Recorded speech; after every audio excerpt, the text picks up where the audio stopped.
Faith Miller flinched as Bartholomew's meaty hand cracked across her cheek, the force of the blow sending her stumbling against the rough-hewn table in their small homestead outside Del Rio, Texas.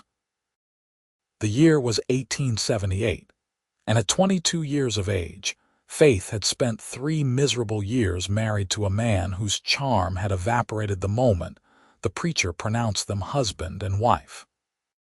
"I told you to have supper ready when I returned," Bartholomew snarled, his breath sour with whiskey as he loomed over her. "What good are you if you can't even manage that?" Faith steadied herself, one hand instinctively moving to protect her belly, where for 6 weeks now she had carried a secret their child. She had hoped the news might soften him, might kindle some flicker of the man she'd once believed him to be. But as she watched him kick over a chair in his rage, she knew better than to share such news tonight. "I'm sorry, Bart," she whispered, keeping her eyes downcast as she had learned to do. "The stove was giving trouble. I'll have it ready soon." Bartholomew Miller had once been the most eligible bachelor in Del Rio handsome, with land to his name and enough silver in his pocket to turn heads. Faith Matthews had been new to town, arriving with only a small valise after her parents' passing left her with nothing but a cousin's reluctant charity in Texas. Bart's attentions had seemed like salvation then. Now they were her prison. "Soon isn't good enough," Bart muttered, but his anger seemed to subside as quickly as it had flared. He slumped into the remaining chair. "I've had a run of bad luck at cards, Faith. Real bad." Faith moved cautiously to the stove, stoking the embers beneath the iron pot. "How bad?" she asked, though she already knew the answer would be dire. Bart's bad luck was as predictable as the sunrise. "Everything," he admitted, and for a moment vulnerability crept into his voice. "The land, the cattle, it's all gone." Faith's hand trembled as she stirred the stew. "Everything." "But how will we—" "I've made arrangements," Bart cut in, and something in his tone made the hair on the back of her neck stand up. "There's a cattle buyer passing through. Name's Whitaker. He's looking for more than just cattle." "What do you mean?" Faith asked, though a cold dread was already spreading through her chest. Bart wouldn't meet her eyes. "I've sold you to him, Faith, for enough to clear my debts and start fresh elsewhere." The wooden spoon clattered from her fingers to the floor. "You've—" "What?" Her voice was barely a whisper. "It's done. Tomorrow at noon, there's an auction at Blackwell's saloon. Usually for property and livestock, but Whitaker's arranged something special. You'll fetch a good price, you're still pretty enough, and you can cook and sew." He said it so matter-of-factly, as if discussing the sale of one of their horses. "Bart, you can't." Faith struggled to find words through her shock. "I'm your wife, and I'm—" Her hand moved again to her stomach, but she stopped herself. If Bart knew of the child, would he sell her for more, or would he keep her? She couldn't be sure which outcome was worse. "The law don't much care out here," Bart replied, standing and reaching for his coat. "I'm heading back to town. Be ready at 11 tomorrow. And wear something decent. We need you looking your best." As the door slammed behind him, Faith sank to the floor, her mind reeling with disbelief and terror. Sold, like cattle, like property. Her husband had gambled away everything, including her. Through her tears, Faith knew one thing with absolute certainty: she would not stand on that auction block tomorrow. She would not allow her child to be born into such a fate. With trembling fingers, she began to gather what little she could call her own. The night was cold and clear as Faith slipped from the homestead an hour later, a small bundle clutched to her chest. The nearest neighboring farm was 5 miles away, too far to reach on foot in her condition. Her only hope was to reach Del Rio before Bart realized she was gone, to find some sympathetic soul who might help her escape further north, perhaps to Fort Worth or beyond. The moon cast long shadows across the scrubland as Faith picked her way along the rough trail toward town. Each snapping twig made her heart race, certain that Bart was behind her, ready to drag her back by her hair as he had done once before, when she'd attempted to visit her cousin without permission. Dawn was breaking on the horizon when Faith finally glimpsed the scattered buildings of Del Rio. Her feet were raw inside her thin boots, her dress hem caked with dust, but determination drove her forward. She would find help. She had to. Del Rio was stirring as Faith slipped into town, keeping to the shadows of buildings. Market day brought extra activity, with farmers setting up stalls and travelers moving between the general store and the town's two saloons. Faith's eyes darted nervously from face to face, searching for Bart, or this mysterious Whitaker who thought he could purchase a human being. "You look like you could use some help, madam." The voice startled Faith so badly she nearly cried out. Spinning around, she found herself looking up into the bluest eyes she'd ever seen, set in a face weathered by sun and wind. The man stood over 6 feet tall, his broad shoulders filling out a dusty trail coat. A worn Stetson shaded his features, but Faith could see kindness in the lines around his eyes. Faith faltered, uncertain whether to trust this stranger or run. "Zeke Blackburn," he said, touching the brim of his hat. "Just rode in with a herd from the north. Couldn't help but notice you seem troubled." Something in his gentle tone broke through Faith's caution. "I need help," she admitted. "My husband." The words caught in her throat. Zeke glanced around, then gestured toward a small cafe. "Let's get you sitting down with something warm to drink. Then you can tell me what kind of trouble you're in." Faith hesitated only a moment before nodding. What choice did she have? Inside Jenkins' cafe, Zeke secured them a corner table and ordered coffee. Faith wrapped her cold fingers around the steaming mug, drawing comfort from its warmth. "Now," Zeke said quietly, his voice pitched so only she could hear, "what's happened to you, miss?" "Faith Miller," she supplied. "And it's Mrs., though perhaps not for much longer." Haltingly, she explained her situation: Bart's gambling, his debts, and the unthinkable arrangement he'd made for the auction at noon. Zeke's expression darkened as she spoke, his jaw tightening. "No man has the right to sell another human being," he said when she finished. "Not a wife, not anyone. That practice was abolished with slavery."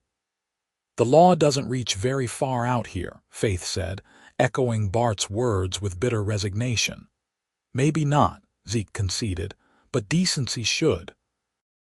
He studied her for a long moment. "Mrs. Miller, I'm a simple man. I've got a small ranch north of here near the Devil's River. It's not much, but I've been saving to build it up proper. I came to Del Rio to sell some cattle and pick up supplies." He paused, seeming to choose his words carefully. "I can help you get away from here if that's what you want." Hope flickered in Faith's chest. "You would do that? For a stranger?" "My ma raised me to believe that we're put on this earth to help one another," Zeke said simply. "I can't stand by knowing what's planned for you today." Faith's eyes filled with tears. "There's something else you should know," she whispered. "I'm with child. It's early days yet, but—" If she expected this revelation to change his mind, she was mistaken. Zeke's expression softened further. "All the more reason to get you safely away," he said firmly. "No child should begin life being sold alongside its mother." Faith felt a weight lift from her shoulders, not everything, but enough to breathe. "What should we do?" "Bart will be looking for me soon." Zeke considered for a moment. "That auction's at Blackwell's saloon at noon." When Faith nodded, a small smile touched the corner of his mouth. "Then I believe I'll be attending an auction today. But I don't understand. Trust me, Mrs. Miller. I've got a plan." The hours until noon crawled by with excruciating slowness. Zeke had secured Faith a room at the modest boarding house run by a no-nonsense widow named Mrs. Peterson. After extracting a promise from Faith to remain hidden, he had gone to make preparations, leaving Faith to rest and clean up as best she could with the basin of water Mrs. Peterson provided. Faith had just finished washing her face when a commotion in the street below drew her to the window. Her heart seized as she spotted Bart stomping down the dusty Main Street, his face contorted with rage as he burst into the sheriff's office. He had discovered her absence. Panic rose in her throat. The sheriff was a drinking companion of Bart's. Would he help search for her? Faith retreated from the window, wondering if she had made a terrible mistake in trusting Zeke Blackburn. She had known the man for mere hours. What if he had abandoned her to her fate? A soft knock at the door made her jump. "Mrs. Miller, it's Zeke." Relief flooded through her as she opened the door. Zeke stood there looking remarkably different. Gone was the trail dust. He wore a clean black coat over a pressed white shirt, his dark hair neatly combed, his face freshly shaved. He looked like a prosperous rancher rather than a trail-worn cowboy. "Are you ready?" he asked. "Your husband's at the sheriff's office, but they'll be heading to the auction soon." Faith clutched her small bundle. "What exactly is your plan, Mr. Blackburn?" A grim smile touched his lips. "I'm going to buy you." Faith stared at him, momentarily speechless. "Buy me? But I thought it's the only way to get you legally free of him," Zeke explained gently. "If I simply help you escape, he could hunt you down claiming you're his property that was stolen. But if I purchase you at his own auction with witnesses—" He shrugged. "Once you're legally mine, I'll tear up any bill of sale and you'll be free to go wherever you choose." "You would spend your money just to set me free?" Faith asked, incredulous. "I came to Del Rio to buy cattle," Zeke said simply. "Freeing a woman and her unborn child seems a far better use for those funds." Tears pricked Faith's eyes. "I don't know how I'll ever repay such kindness." "Live a good life, Mrs. Miller. That's repayment enough." He offered his arm. "Now, shall we attend an auction?" Blackwell's saloon was crowded when they arrived, the usual smoke and whiskey smell hanging heavy in the air. A makeshift auction block had been set up at one end, where a rotund man in a stained vest was already calling bids on a parcel of land. Faith kept her head down, a borrowed shawl hiding her face as Zeke guided her to a corner table. "Stay here," he murmured. "I need to register as a bidder." As he moved away, Faith scanned the room anxiously. Then her blood ran cold. Bart stood near the bar, deep in conversation with a heavy-set man whose expensive suit marked him as an outsider Whitaker, she presumed. When Bart glanced her way, Faith ducked her head, praying he hadn't spotted her. The auction progressed through several small parcels of land and a few horses. Faith's heart pounded harder with each lot sold. Then the auctioneer cleared his throat meaningfully. "Gentlemen, we have a special lot today. A healthy young woman, good for cooking, cleaning, and—" His pause drew knowing chuckles from the crowd. "Other domestic duties. Sold by her husband to settle debts. Starting bid is $50. Faith felt sick as Bart roughly took her arm, dragging her to the front of the room and pushing her onto the small platform. She kept her eyes down, shame burning her cheeks as men whistled and called crude comments. "Look up, girl," the auctioneer demanded. "Let the gentlemen see what they're bidding on." Reluctantly, Faith raised her chin, blinking against tears as faces swam before her. Somewhere in the crowd, Zeke was watching, waiting. She fixed her gaze on a point on the back wall, trying to maintain what dignity she could. $50, called a voice Whitaker's, she realized with dread. 75, countered another man.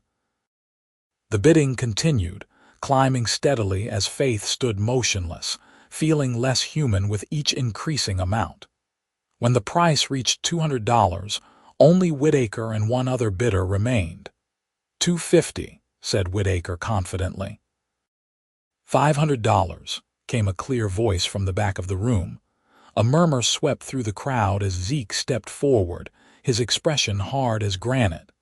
Faith nearly sagged with relief at the sight of him. Whitaker turned, sizing up the newcomer with obvious displeasure. 600. 750, Zeke countered immediately. The auctioneer's eyes gleamed at the unexpected windfall. Bart was staring open-mouthed at the escalating bids, clearly having never expected his wife to fetch such a sum. 800, Whitaker said, his jaw tight. Zeke stepped closer to the auction block. $1,000. The amount silenced the room. It was enough to buy a decent parcel of land or several head of prime cattle. The auctioneer looked to Whitaker, who hesitated, then shook his head slightly. 1,000 going once, going twice. Sold to the gentleman in the black coat. Relief washed over Faith so powerfully her knees nearly buckled. Zeke was immediately at her side, his strong hand gently taking her elbow to steady her. Bart pushed forward, his eyes gleaming with greed. "Cash payment required for this lot," he said, thrusting out his hand. With deliberate slowness, Zeke counted out the bills into Bart's palm, his eyes never leaving Faith's husband. "I'll need a bill of sale," he said, his voice cold. The auctioneer produced a crudely written document which Bart signed with a flourish. "She's all yours," Bart said, pocketing the money. "Though I should warn you, she's got a stubborn streak." Zeke's expression remained impassive. "I believe I can manage." He turned to Faith, his voice softening slightly. "Come along, Mrs. Miller. We have a long journey ahead." Faith allowed Zeke to lead her from the saloon, acutely aware of the stares following them. Outside in the harsh sunlight, she took her first full breath since entering the building. "I can't believe that worked," she whispered. "Neither can I," Zeke admitted, guiding her toward the livery stable. "I wasn't sure I had enough cash to outbid everyone." At the stable, a sturdy bay gelding was saddled and waiting with a pack horse already loaded with supplies. Zeke helped Faith mount, then swung up behind her. "We should put some distance between us and Del Rio before nightfall," he said. "Your husband strikes me as a man who might have second thoughts once the whiskey wears off." As they rode out of town, Faith felt an odd mixture of terror and exhilaration. She was leaving behind everything she had known for the past 3 years, heading into uncertainty with a man she barely knew. Yet somehow, seated securely in front of Zeke Blackburn, she felt safer than she had in years. "Where exactly are we going?" she asked as Del Rio disappeared behind them. "My ranch is about 40 miles north," Zeke replied. "It's not much yet, just a small cabin and some fenced pasture. But it's peaceful. You'll be safe there until you decide what you want to do next." Faith pondered this. What did she want to do? With no family besides a distant cousin who had made it clear she was unwelcome and a child on the way, her options seemed limited. "I don't know what comes next," she admitted softly. "I never thought I'd escape him." Zeke's voice came gently from behind her. "You don't have to decide today, Mrs. Miller. For now, just focus on getting safely to the ranch. The future will sort itself out." They rode in companionable silence as the Texas landscape rolled by. The mid-April sun beat down, but a pleasant breeze made the journey bearable. By late afternoon, Faith was struggling to stay upright, exhaustion from her sleepless night and the emotional trauma of the day catching up with her. "Just a bit further," Zeke encouraged as she swayed slightly. "There's a good camping spot by the creek ahead." The spot proved to be a small clearing beside a bubbling stream, sheltered by cottonwood trees. Zeke helped Faith dismount, his strong hands gentle on her waist. Her legs nearly gave way as they touched the ground. "Easy now," he murmured, steadying her. "Sit down and rest. I'll take care of the horses and get a fire started." Faith sank gratefully onto a fallen log, watching as Zeke efficiently cared for the animals and gathered firewood. There was something calming about his methodical movements, his quiet competence. When flames were crackling merrily in a small fire pit, he produced coffee, beans, and salt pork from his supplies. "It's not fancy," he apologized as he handed her a tin plate a while later, "but it's hot." "It's wonderful," Faith assured him, realizing she was ravenous. They ate in silence for a few minutes before Faith gathered her courage to ask the question that had been nagging at her. "Mr. Blackburn, why did you help me, truly?" Zeke set down his plate, his blue eyes reflecting the firelight as he considered her question. 6 years ago, I was riding with a cattle drive up near the Oklahoma border. We came across a group of Comanche who'd been attacked by raiders. Most of the men had been killed, but there was a young woman hardly more than a girl with her baby. The raiders had taken her captive, used her badly. His voice grew tight. By the time we found her, she was dying. She begged me to take her child to keep him safe. Faith's heart clenched. "What did you do?" "I took the boy," Zeke said simply. "Raised him as my own. He's with my neighbor's family right now. The Hendersons have a son his age. I pick him up when I return from Del Rio." A small smile softened his features. "His name is Thomas. He's 6 now, full of energy and questions." "You adopted a Comanche child?" Faith asked, amazed.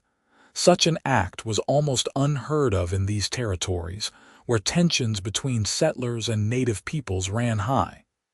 "He's just a boy who needed a home," Zeke replied.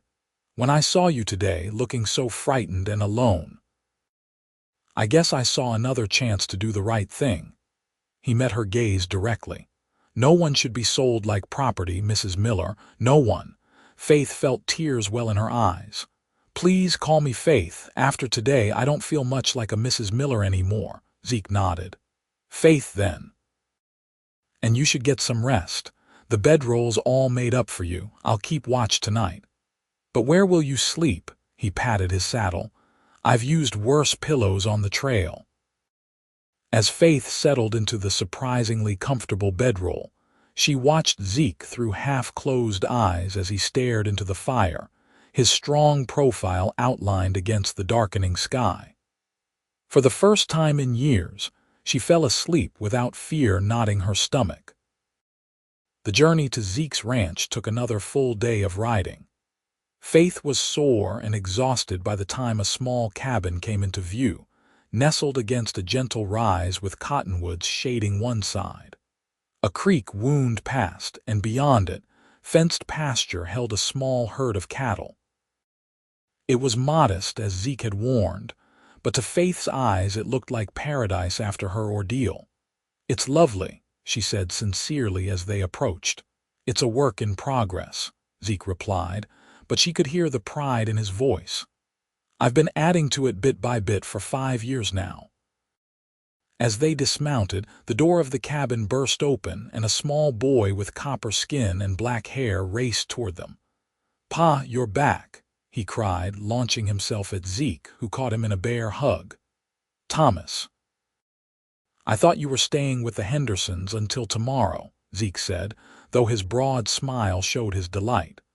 "Mr. Henderson brought me back when they saw you riding in." The boy's dark eyes fixed curiously on Faith. "Who's the lady?" Zeke set Thomas down and turned to Faith. "Thomas, this is Mrs. Faith Miller. She's going to be staying with us for a while." His eyes met Faith's, communicating that he hadn't yet explained the circumstances. "Faith, this is my son, Thomas." Faith smiled at the boy, whose intelligent eyes studied her with open curiosity.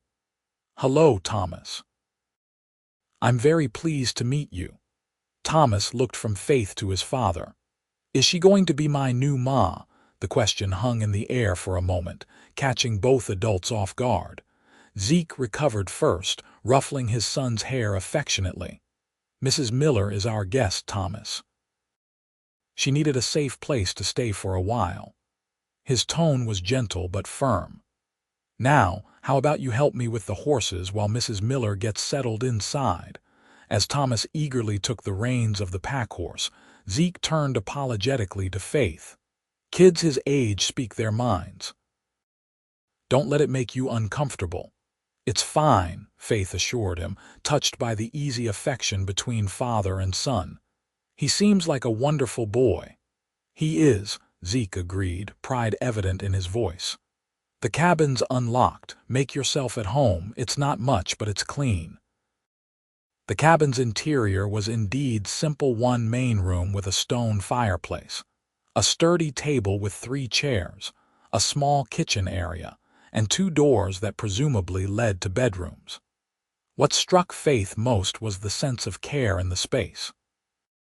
Everything was neat and organized, with small touches: a colorful woven blanket over the back of a chair, a shelf of books, a child's drawing pinned to the wall that made it feel like a home.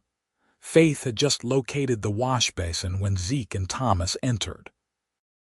"I'll need to ride over to the Hendersons to get the rest of Thomas's things and let them know I'm back," Zeke said. "Will you be all right here for an hour or so?" "Of course," Faith said, though the prospect of being alone in this strange place made her nervous. "Is there anything I can do while you're gone? Start supper, perhaps? You're our guest," Zeke protested, but Thomas piped up eagerly. "Could you make biscuits? Pa's biscuits are hard as rocks." Zeke gave his son a mock-offended look. "I thought you liked my biscuits." "I like throwing them at the coyotes," Thomas replied with impish honesty, making Faith laugh despite herself. "I can certainly make biscuits," she offered. "I'd like to be useful." Something in Zeke's expression softened. "All right, then. Flour and such are in the pantry there. We'll be back before sundown." After they left, Faith busied herself with exploring the kitchen and starting supper. There was something soothing about the simple domestic tasks: mixing biscuit dough, preparing a stew with the ingredients she found in the well-stocked pantry. For a brief time, she could almost forget the terrifying events of the past 2 days. Her hand moved to her stomach, a gesture that was becoming habitual. "We're safe now, little one," she whispered, "at least for a while."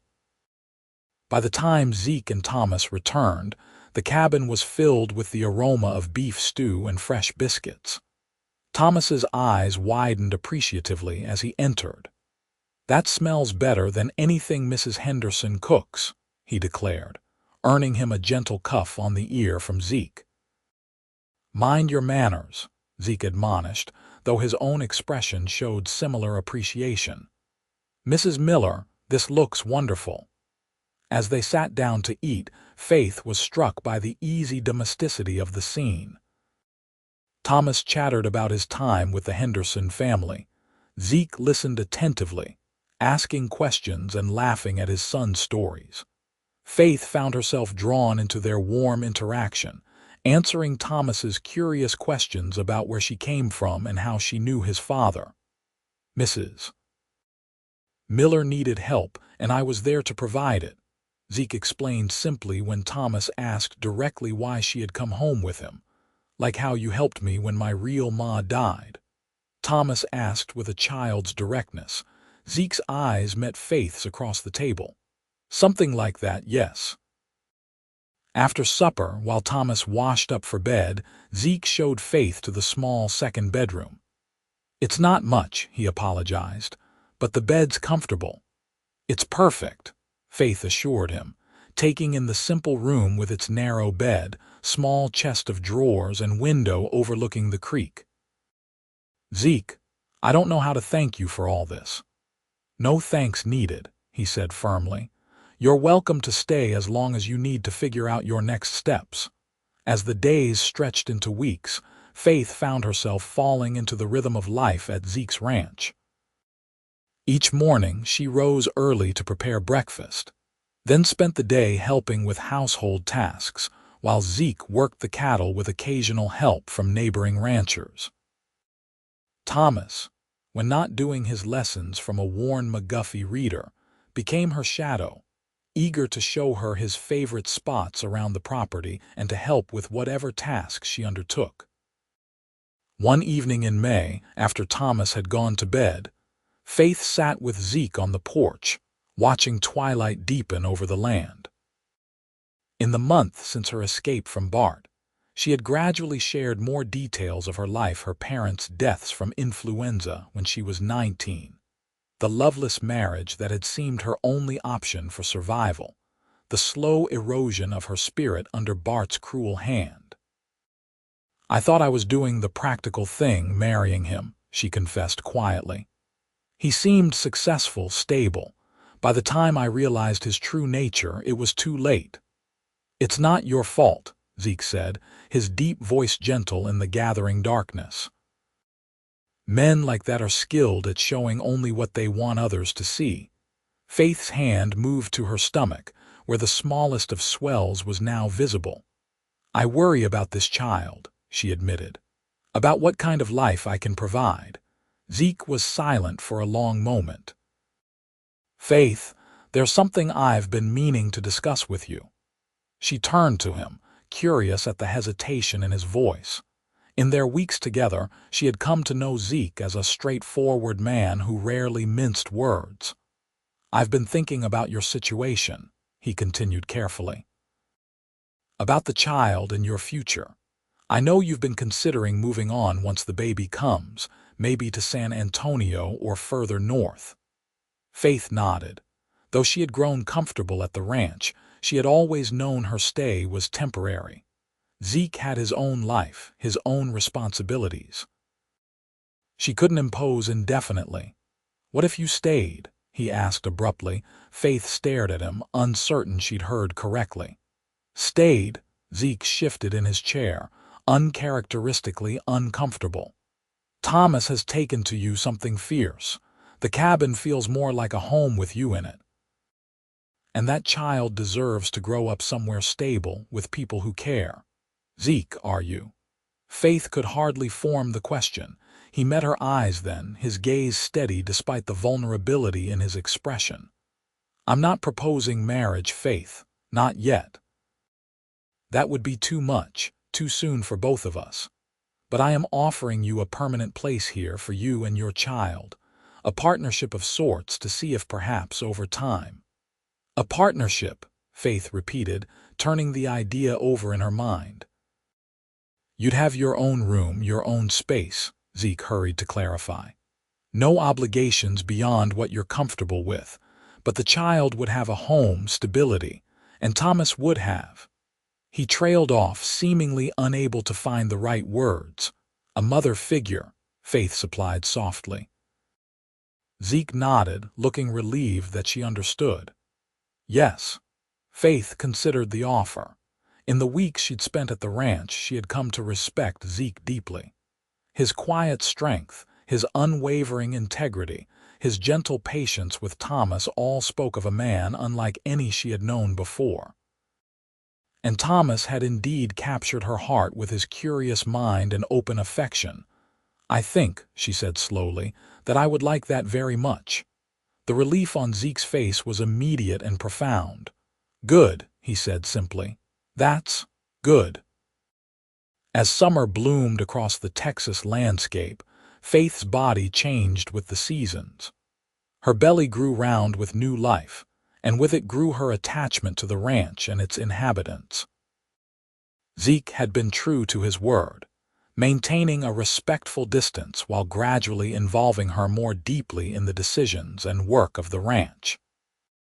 They developed a comfortable partnership, taking meals together, discussing plans for expanding the cattle herd, working side by side to improve the small vegetable garden behind the cabin. Thomas thrived under Faith's attention, his natural intelligence flourishing as she supplemented his McGuffey reader lessons with stories and practical knowledge. When Zeke found them bent over a slate one afternoon, Faith patiently teaching Thomas to form his letters, the look of tender appreciation in his eyes made her heart flutter in a way that had nothing to do with her pregnancy. In late July, As Faith's 7th month of pregnancy made her movements increasingly cumbersome, Zeke surprised her by bringing home supplies from Del Rio, not just the usual provisions, but lengths of cheerful calico fabric, a rocking chair for the porch, and a small cradle that he had commissioned from the town's carpenter. "Zeke, you shouldn't have," Faith protested as he carried the cradle into the cabin. "It's too much." "Every baby needs a proper place to sleep," he replied simply, setting the cradle near the fireplace. "Besides, Thomas helped design it. Didn't you, son?" Thomas nodded eagerly. "I told him it needed to be big enough for the baby to grow, and strong so it wouldn't break." Faith ran her hand over the smooth wood, touched beyond words by their thoughtfulness. In that moment, something shifted within her, a realization that this place, these people, had become more than just a temporary haven. They had become home. That evening, after Thomas was asleep, Faith joined Zeke on the porch as had become their custom. The August heat lingered even after sunset, but a gentle breeze made the evening pleasant. "Zeke," she began hesitantly, "there's something I need to ask you." He turned to her, his expression open. "What is it?" Faith took a deep breath. "The baby will be here in 2 months or less." "I've been thinking about what that means." She met his gaze directly. "This child will have Bart's name. Miller. I don't want that. I don't want my baby carrying the name of a man who sold his own wife and child." Understanding dawned in Zeke's eyes. "You want to change your name legally?" Faith nodded. "If possible. But more than that, I want to give this baby a name that represents something good, something honorable." She hesitated, then pushed forward. "I've seen how you are with Thomas, how you took him in, loved him as your own. I've watched you build this place with your own hands, create a home from nothing but hard work and determination." "Faith," Zeke said softly, but she held up a hand, needing to finish. "What I'm trying to say is, would you consider being this child's father? Not just in the way you've offered shelter and protection, but truly. Would you give this baby your name?" The question hung between them in the warm night air. Zeke's expression was unreadable for a long moment, then softened into something that made Faith's breath catch. "I would be honored," he said, his voice rough with emotion. "But Faith, you should know I don't want to be just this child's father." She waited, hardly daring to breathe. "These past months, watching you here, seeing how you've brought light and warmth to this place. I've come to care for you, Faith, not as someone who needed my help, but as the woman you are." He reached across the space between their chairs, taking her hand in his. "If you're asking what I think you're asking, my answer is yes. But I need to know, is this just about the baby, or is there something more?" Faith's heart pounded in her chest. Was this just about the baby? The practical need for a father's name, a father's protection? No, she realized with sudden clarity. Somewhere in the quiet evenings on this porch, in the shared meals and daily work, in watching Zeke with Thomas and feeling his gentle concern for her well-being, she had fallen in love with him. "It's more," she whispered. "So much more." The smile that spread across Zeke's face was like sunrise breaking over the horizon. He moved from his chair to kneel before hers, still holding her hand. "Then, Faith Matthews Miller, would you do me the honor of becoming my wife? Not out of necessity or gratitude, but because we've found something worth building together." Tears spilled down Faith's cheeks as she nodded. "Yes," she managed through the emotion tight in her throat. "Yes, Zeke." His kiss was gentle, almost reverent, his hand coming up to cradle her cheek as if she were made of the most precious porcelain. When they broke apart, both breathless, the look of wonder in his eyes mirrored what Faith felt in her own heart. "We should tell Thomas in the morning," Zeke said, his voice husky. "He'll be over the moon." Faith smiled through her tears. "He did ask if I was going to be his new ma the very first day." Smart boy, Zeke murmured, pressing another soft kiss to her lips. He saw what took me months to figure out. They were married 2 weeks later by a traveling preacher who stopped at the Henderson Ranch. The ceremony was simple, just the three of them with the Hendersons as witnesses, standing under the cottonwood trees by the creek.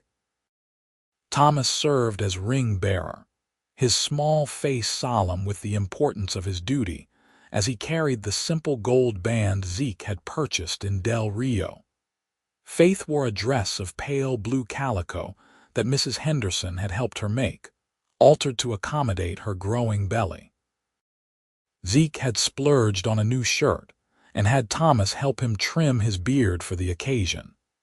As Faith spoke her vows, she marveled at how differently she felt from her first wedding, not desperate and uncertain, but filled with quiet joy and absolute certainty. "I now pronounce you husband and wife," the preacher declared, and Zeke's kiss sealed their union as Thomas clapped enthusiastically. That night, after a celebratory supper at the Hendersons and Thomas was tucked into bed, Faith and Zeke stood somewhat awkwardly in the main room of the cabin. "I know this isn't conventional," Zeke said softly, gesturing to her pregnant form. "We can wait if you prefer." Faith stepped closer to him, taking his hands in hers. "I think we're well past conventional, Zeke Blackburn, and I don't want to wait." His eyes darkened as he drew her closer. "Are you certain? I don't want to hurt you or the baby." "You won't," Faith assured him, rising on tiptoe to press her lips to his.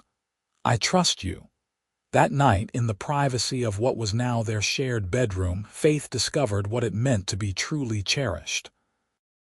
Zeke's touches were gentle, his attention to her comfort unwavering, and when they finally came together as husband and wife, the tenderness in his eyes brought fresh tears to her, tears of healing, of joy, of coming home at last. September brought cooler temperatures and the first signs that Faith's time was approaching. Zeke insisted on riding to Del Rio to fetch the midwife, Mrs. Rodriguez, to stay at the ranch until the baby arrived. "I delivered Thomas myself, but that was necessity, not choice," he explained when Faith protested that it was too early to bring the woman out. "I want you to have proper care this time, Mrs. Rodriguez." A stout woman with iron-gray hair and capable hands, settled into the small guest room that had once been Faith's. She spent her days helping Faith prepare for the baby's arrival, teaching her to swaddle using one of Thomas's old dolls, brewing raspberry leaf tea to strengthen Faith's womb, and sharing wisdom passed down through generations of women. "This one will come easy," she predicted, her experienced hands measuring Faith's belly. "The baby sits low and your hips are good and wide. First babies often take their time, but not this one, I think." Mrs. Rodriguez proved correct. On a clear October morning, just as dawn was breaking over the ranch, Faith woke to the unmistakable sensation of her waters breaking. Zeke was instantly alert beside her, his face a mixture of excitement and concern. "Is it time?" Faith nodded, a ripple of pain already building across her abdomen. "Get Mrs. Rodriguez." The next 12 hours passed in a blur of pain and determination. Mrs. Rodriguez was a calm, reassuring presence, guiding Faith through each contraction with firm instructions and gentle encouragement. Zeke had taken Thomas to the Hendersons but returned quickly, refusing to leave Faith's side despite Mrs. Rodriguez's insistence that men had no place in a birthing room. "I'm staying," he said firmly, taking Faith's hand, "unless my wife asks me to leave." Faith clung to his strength as the pains intensified, drawing comfort from his steady presence. When the final stage arrived and Mrs. Rodriguez told her to push, it was Zeke's voice in her ear that gave her courage. "You can do this, Faith," he murmured. "You're the strongest woman I've ever known." With a final, tremendous effort, Faith felt her child slip into the world, A lusty cry filled the room, and Mrs. Rodriguez's face split into a broad smile. "A boy," she announced, quickly cleaning and wrapping the infant. "A strong, healthy boy." She placed the tiny bundle in Faith's arms, and all the pain of the past hours evaporated as Faith gazed down at her son. He had a shock of dark hair, and when his eyes briefly fluttered open, she glimpsed a deep blue that matched Zeke's exactly. "He's perfect," she whispered, looking up at her husband through tears of joy. Zeke's eyes were suspiciously bright as he gently touched the baby's cheek with one finger. "He is," he agreed, his voice thick with emotion. "What shall we call him?" Faith had thought about names often during her pregnancy, but now, looking at this small miracle in her arms, she knew with certainty. "Benjamin," she said softly. "It means son of my right hand, a blessing, a gift." She looked up at Zeke. "Benjamin Blackburn." "Benjamin," Zeke repeated, testing the name. "I like it." Mrs. Rodriguez, having finished cleaning up, nodded approvingly. "A good, strong name for a good, strong boy. Now let me go find that other son of yours. He'll be bursting with curiosity." Thomas's reaction to his new brother was everything they could have hoped for. His dark eyes widened with wonder as Zeke carefully showed him how to support the baby's head. "He's so small," Thomas whispered, peering down at Benjamin's tiny features. "Was I this small?" "Even smaller," Zeke told him, "but you grew strong, and so will he." Thomas looked up at Faith, his expression suddenly serious. "I'm a big brother now, I have to protect him." Faith smiled, her heart so full of love for this child who was not of her body but had become entirely hers in spirit. "Yes, you are, and you'll be wonderful at it." As autumn deepened into winter, the Blackburn family settled into a new rhythm. Benjamin thrived under the watchful eyes of his parents and his adoring older brother. The cabin, always warm and welcoming, now seemed to pulse with the added energy of new life. Zeke continued to expand the ranch, adding more cattle and improving the pasture eland. With the profits from his last cattle sale, he hired 2 hands to help with the workload, allowing him more time with his growing family.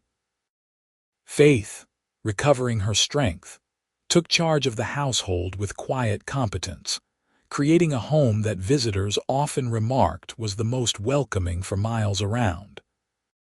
One snowy December evening, as they sat before the fire with Benjamin sleeping peacefully in his cradle, and Thomas absorbed in a new picture book Zeke had brought from town, Faith reflected on the incredible journey that had brought her to this moment.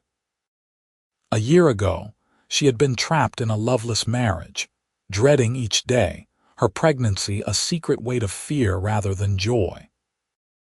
Now she sat in a home filled with love, her son healthy and strong, her stepson flourishing, her husband looking at her across the room with an expression that still made her heart skip. "What are you thinking about?"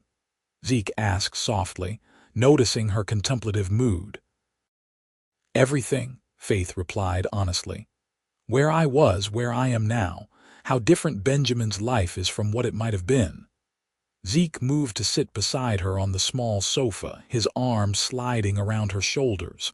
"Do you ever wonder what happened to Bart?" Faith shook her head. "Not often." Mrs. Henderson mentioned hearing he'd left Texas after selling the last of his possessions. "Headed to California, they say." She leaned into Zeke's embrace. "It doesn't matter anymore. He has no claim on us, on any of us." "No, he doesn't," Zeke agreed, pressing a kiss to her temple. "You're a Blackburn now, both of you."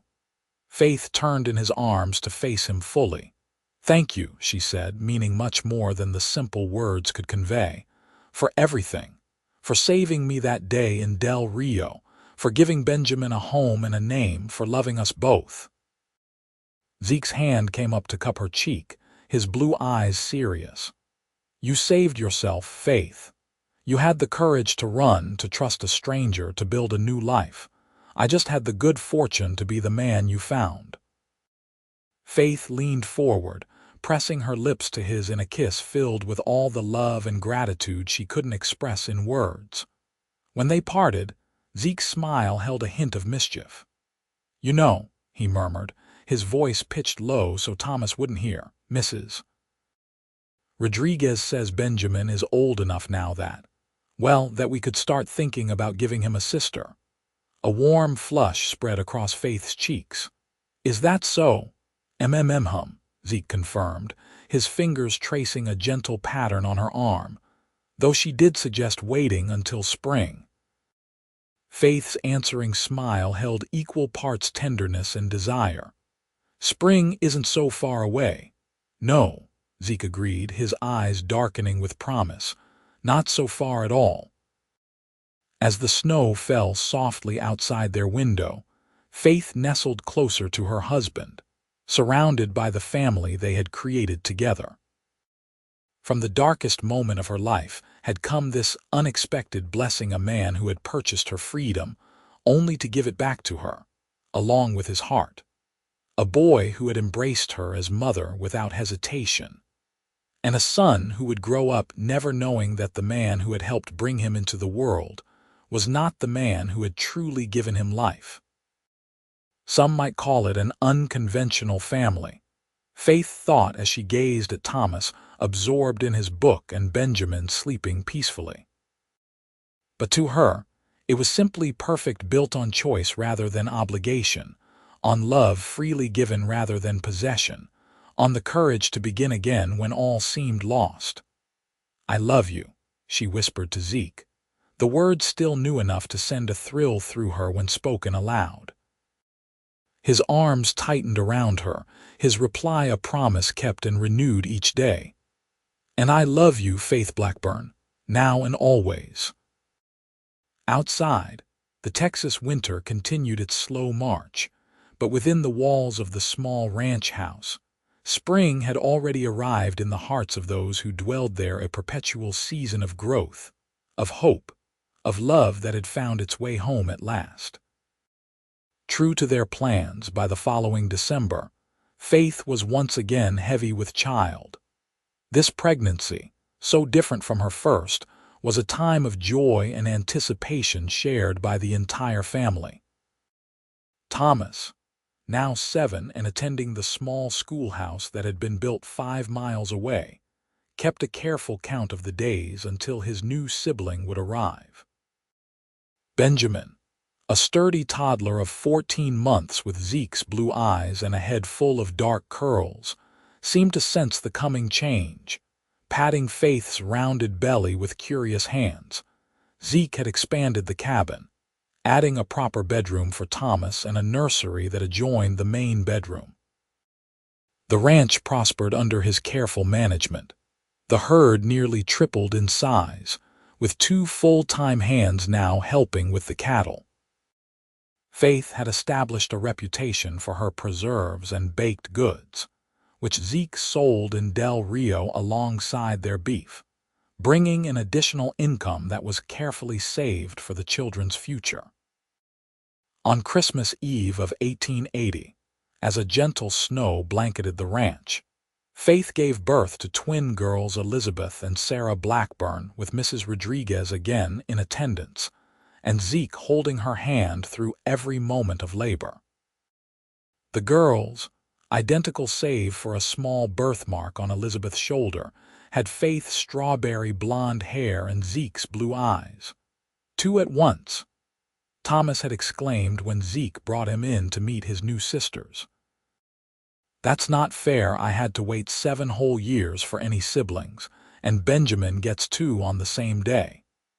The adults had laughed at his indignation, but Thomas quickly appointed himself chief protector of the twins, a role he took as seriously as his schoolwork and his chores around the ranch. Life settled into a new pattern, busier, more chaotic, but filled with the kind of joyful noise that made their home feel complete. The years passed in a blur of first steps and first words, cattle drives and harvest seasons, celebrations and occasional hardships that were weathered together. By the summer of 1885, The Blackburn Ranch had become one of the most successful operations in the county. The original cabin had been further expanded into a proper house, with a wide porch wrapping around 3 sides, where the family gathered on warm evenings to watch the sunset over their land. Thomas, at 12, was already showing signs of the man he would become: responsible, thoughtful, with his father's quiet strength, and a natural gift for working with the cattle. Benjamin, 6 and full of energy, shadowed his older brother whenever permitted, soaking up knowledge of ranch life like a sponge. The twins, at 4.5, were Faith's constant helpers in the kitchen and garden, their identical faces often smudged with dirt or flour, depending on the day's activities. One evening in late August, as Faith sat on the porch shelling peas with the twins while Benjamin practiced his reading aloud nearby, Zeke returned from Del Rio with Thomas riding alongside him. Faith noticed immediately that something was different: a tension in Zeke's shoulders, a careful neutrality to his expression that she had learned to recognize over the years. After supper, when the children were occupied with their evening chores, Zeke drew Faith onto the porch. "There's something you should know," he said quietly, taking her hands in his. "I saw someone in town today, Bart Miller." Faith felt as if the ground had shifted beneath her feet. "Bart, here, but I thought so did I," Zeke said grimly. "Apparently California didn't work out for him. He's back, working as a bartender at the new saloon in Del Rio." Faith's heart pounded painfully in her chest. "Did he see you? Did he recognize you?" "He saw me," Zeke confirmed. "Recognized me right away. But Faith, he doesn't know about Benjamin. He assumes the boy is mine by blood, just like the others." Relief washed through her, followed quickly by fear. What if he tries to cause trouble? What if he claims some right to? "He won't," Zeke interrupted firmly. "I made sure of it. I spoke with him privately." His jaw tightened. "I reminded him that what he did was illegal, that I have witnesses to the auction, and that any attempt to interfere with our family would result in him facing charges." "And he agreed to stay away?" Faith asked, skeptical. The Bart she remembered was not easily deterred. "He did," Zeke said. "But there's more. He's sick, Faith. Consumption, from the look of him. The doctor in Del Rio gives him less than a year." Faith sank onto the porch step, trying to process this information. The man who had once been her husband, who had treated her with such cruelty, was dying. She searched her heart for what she felt: relief, satisfaction, pity. To her surprise, she found none of these, only a distant sadness for a life so poorly lived. "I'm sorry," she said finally. "Not for him exactly, but for what might have been. He could have had a good life, a family. Instead, he'll die alone." Zeke sat beside her, his solid presence a comfort as always. "You have a generous heart, Faith Blackburn, more than he deserves." She leaned against his shoulder. "Should we tell Benjamin someday about Bart?" Zeke was silent for a long moment, considering. "When he's older, perhaps. He has a right to know his history. But Faith, blood doesn't make a family, love does. Benjamin is my son in every way that matters." "I know," Faith whispered, thinking of Thomas, who carried not a drop of her blood yet was as dear to her as the children she had borne. "I just don't want secrets between us." "No secrets," Zeke agreed. "Just the truth, told at the right time." As twilight deepened around them, they sat in companionable silence, watching the first stars appear in the velvet sky. Faith thought about the twists of fate that had brought her to this place, this life. The terrible day of the auction that should have been her lowest point had instead become the first step on a path to happiness she could never have imagined. 6 months later, word came that Bartholomew Miller had died in the Del Rio doctor's office, alone except for the physician who attended him. Zeke asked Faith if she wanted to attend the burial, but she shook her head. "I said my goodbyes to that man years ago," she said. but I will say a prayer for his soul." Life continued its steady rhythm on the Blackburn ranch. Thomas grew tall and capable, eventually taking over much of the daily management of the cattle operation, freeing Zeke to expand into horse breeding. Benjamin, showing his mother's aptitude for learning, divided his time between ranch work and his studies, dreaming of perhaps attending university someday, a dream his parents encouraged. Elizabeth and Sarah, though identical in appearance, developed distinct personalities, Elizabeth the more serious and methodical, Sarah bubbling with creativity and spontaneity. Both girls inherited their mother's gentle determination and their father's unwavering integrity. In the spring of 1888, Faith discovered she was expecting once more. At 32, she had thought her family complete, but the news brought joy to all the Blackburns. In December of that year, she delivered their final child, a son they named James, with a shock of his mother's strawberry blonde hair and his father's deep blue eyes. As the years passed, the Blackburn ranch continued to prosper. Thomas, at 18, took a formal partnership in the business. Benjamin, at 12, was already showing signs of academic brilliance that would eventually take him to medical school. The twins, at 10, were the darlings of their small community school, while young James toddled after his older siblings with determination. One evening, as Faith and Zeke sat on their porch watching the sunset, a ritual they had maintained through all the changes in their lives, Faith reflected on the extraordinary journey that had brought them to this moment. "You ever think about that day in Del Rio?" she asked softly. "When you saw me for the first time," Zeke's hand found hers, his touch as reassuring as it had been that very first day. "Often," he admitted. "I remember thinking you looked like you needed rescuing, but I was wrong about that." Faith turned to him, curious. "Wrong?" His smile was tender as he brushed a strand of hair from her face, now showing threads of silver among the gold. "You didn't need rescuing, Faith. You needed a partner, someone to stand beside you while you rescued yourself." Faith leaned into his embrace, thinking of the frightened young woman she had been and the confident, contented woman she had become. "Perhaps we rescued each other," she murmured. Zeke's arms tightened around her. "Perhaps we did." As darkness fell over the land they had built together, Faith Blackburn offered a silent prayer of gratitude for the auction that should have been her ending, but had instead become her beginning, and for the cowboy who had freed her, only to discover that true freedom came not from the absence of chains, but from the presence of love.